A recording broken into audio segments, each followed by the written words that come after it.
Assalamu alaikum. Welcome to Discover Islamic History.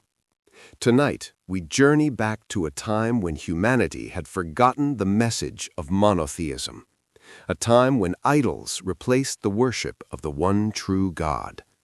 But from the darkness of disbelief, a light was about to emerge, a prophet who would call his people for nearly 1,000 years, a messenger whose patience would become legendary.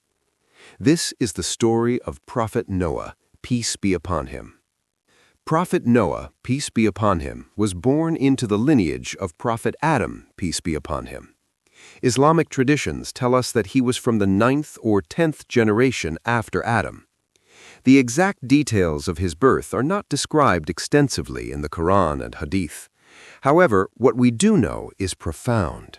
Prophet Noah was born several centuries after Prophet Adam, peace be upon him. His mission was clear and monumental. He was to call his people to the worship of the one God. He was to save them from the darkness of polytheism. God the Almighty granted him an extraordinarily long life. He preached to his people for approximately 950 years. The Quran mentions Prophet Noah, peace be upon him, in a remarkable way. The Holy Quran follows a unique method when narrating historical events. It selects only those details that serve its primary purpose of guidance and reflection. The goal is always moral instruction and spiritual awakening. Following this divine methodology, the Quran mentions the story of Prophet Noah in 43 different places. These verses appear across multiple chapters. Some accounts are brief, others are detailed, but each mention serves a powerful purpose. The story appears in Surah Al-Imran, Surah An-Nisa, Surah Al-An'am, Surah Al-Araf, and many others. The most comprehensive accounts are found in Surah Al-Araf, Surah Hud, Surah Al-Mu'minun, Surah Ash-Shu'ara, Surah Al-Qamar, and the entire Surah Noah. These chapters provide us with the essential history of Prophet Noah and his people. Before Prophet Noah was sent, his entire nation had strayed from the path of monotheism. The people had completely forgotten the true worship of God. Hand-made idols had replaced the creator of the heavens and earth. The worship of false gods had become their identity. Idol worship was their way of life. In accordance with God's eternal practice, a guide was chosen from among them. Prophet Noah, peace be upon him, was raised as a true messenger of God. His mission was to guide his people back to the straight path. He called them to the way of truth. He invited them to abandon their false gods. But the people refused to listen. They met his message with hatred and contempt. They insisted on their disbelief. The leaders and chiefs of the nation rejected him completely. They left no stone unturned in mocking and humiliating him. His followers faced every kind of degradation and insult. The people tested Prophet Noah with every method of humiliation they could devise. The elite of the society expressed their arrogance. They questioned how a man like them could be their leader. He had no wealth superior to theirs. He was not an angel. He was just a human being. What right did he have to command them? What authority did he possess to guide them? When they saw poor and weak people following Prophet Noah, they spoke with pride and disdain. They said they would never follow him like those lowly people. They believed these humble followers were blind imitators. They thought these simple people lacked intelligence and reasoning. They had no ability to understand reality, or so the elite claimed. Sometimes the chiefs would pay attention to Noah's message, but they would demand a condition.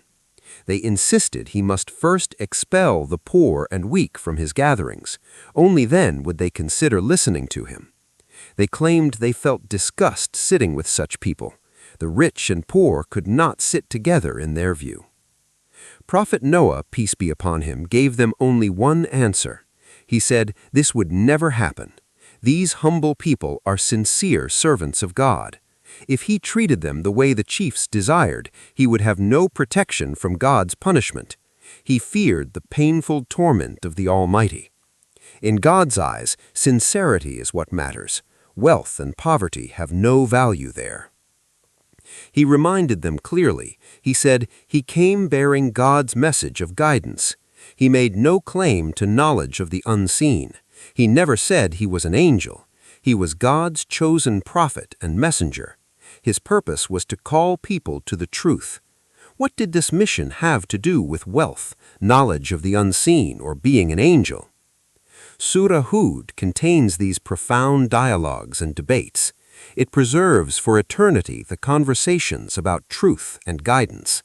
The chiefs who chose disbelief spoke harshly. They said they saw nothing special in Noah.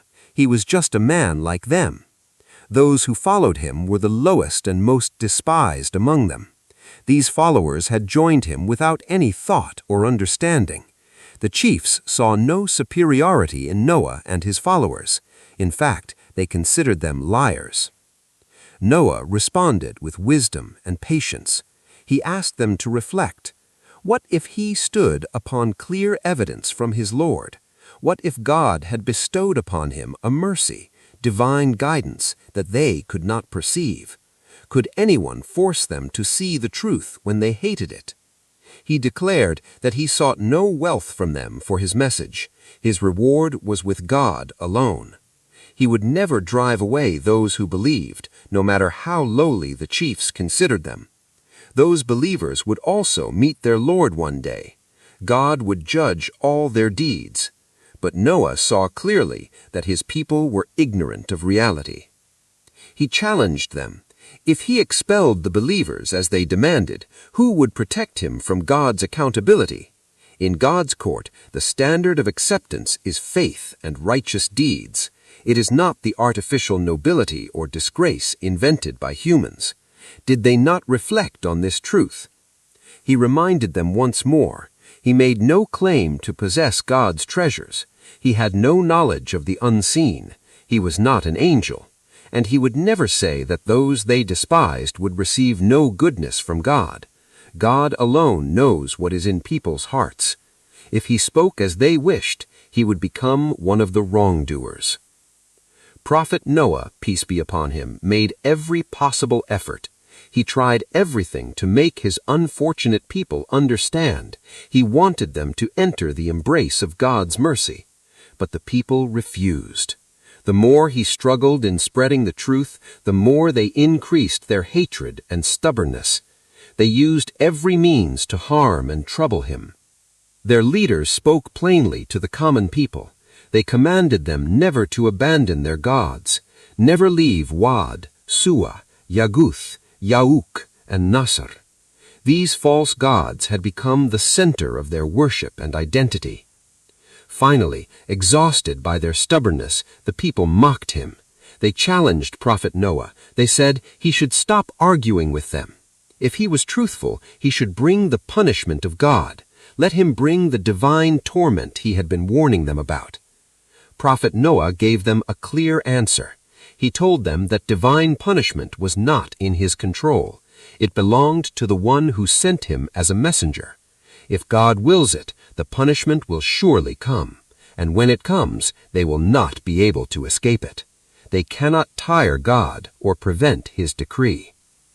This is the story of patience, perseverance, and unwavering faith. This is the account of a prophet who spent nearly a millennium calling his people to the truth. And this is a reminder for all of us that guidance comes only from God, and arrogance is the greatest barrier to truth.